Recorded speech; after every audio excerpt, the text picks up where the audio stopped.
Hello, today is Monday,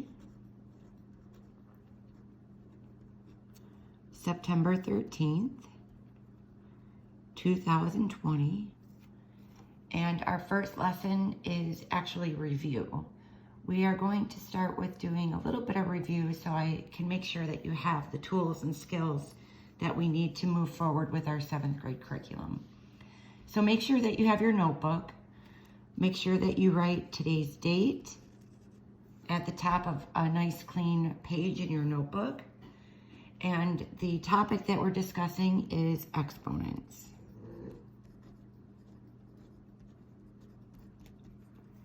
So our learning target today is to be able to identify the meaning of exponents and evaluate exponents.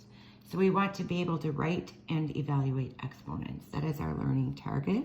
We can just put LT and we will write and evaluate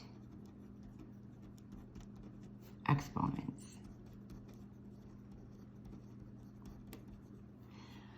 And since I was a math major, I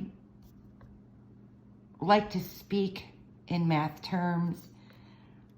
I like to use the correct terminology when I teach lessons, but sometimes you don't know what that terminology means. So one thing I like to remind students, or maybe you've never even heard this word evaluate before, but evaluate means to get the answer.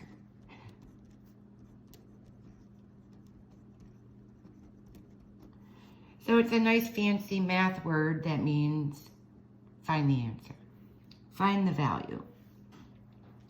So the first example I'm going to give you is I'm going to write 2 times 2 times 2 times 2.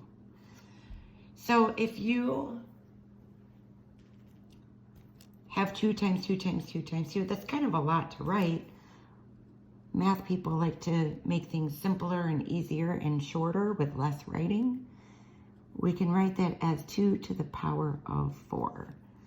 And we call 2 the base, and we call 4 the exponent. So 2 times 2 times 2 times 2 can be written as 2 to the power of 4. And a lot of students think that the answer is 8. But it is not 8. If we multiply from left to right, like order of operations say to, we start with 2 times 2, which is 4. And then we multiply 4 times 2, which is 8. And then we multiply 8 times 2, which is 16. So 2 to the 4th power is actually 16. Another example would be 8 to the 3rd power. So you can write 8 to the 3rd power as 8 times 8 times 8. In multiplying left to right, 8 times 8 is 64. Geez, why am I writing 8? 64. And 64 times 8 is 512. So a little expression like 8 to the 3rd is actually quite large as of an answer. 8 to the 3rd power is 512. Another rule that I want to share is anything to the 1st power.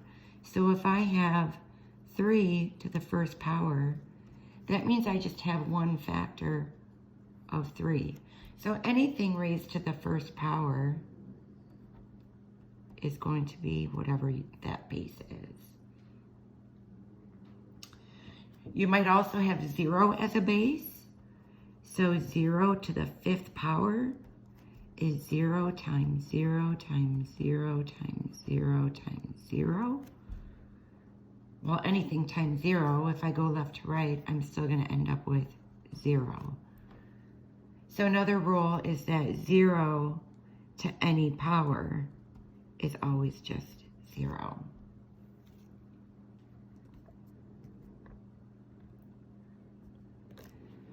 And then the final rule that I'm going to share is anything to the 0 power. So if I have 5 to the 0 power, that's like I'm multiplying something no times. So let's say I have 5 coins and it does not get multiplied at all. Like I have 5 coins, and let's say every month those coins are going to double. So at 1 month it would be 10 coins, at 2 months it would be 20 coins, at 3 months it would be 40 coins, and so on. So, but let's say I'm not going to double the coins at all. So if I'm not doubling at all, then you're just going to end up with whatever you had originally. So it doesn't double at all. So anything times 1 is that anything. So if you raise something to the 0 power, it's always just 1. So anything to the 0 power equals 1. So whenever you see a base like 758 to the 0 power, that's just 1.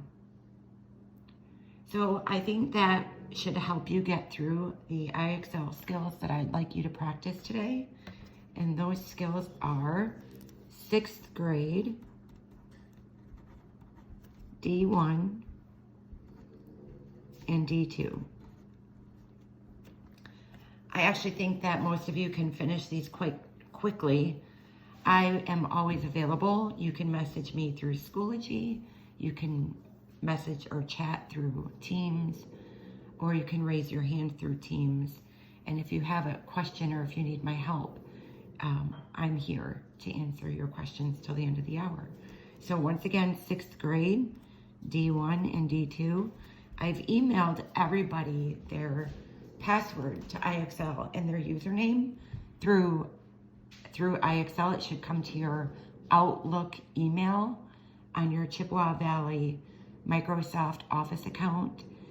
And when you go into IXL, you want to click on Learning, 6th grade, and then we're going to do D1 and D2. So have a great day, and let me know if you need me.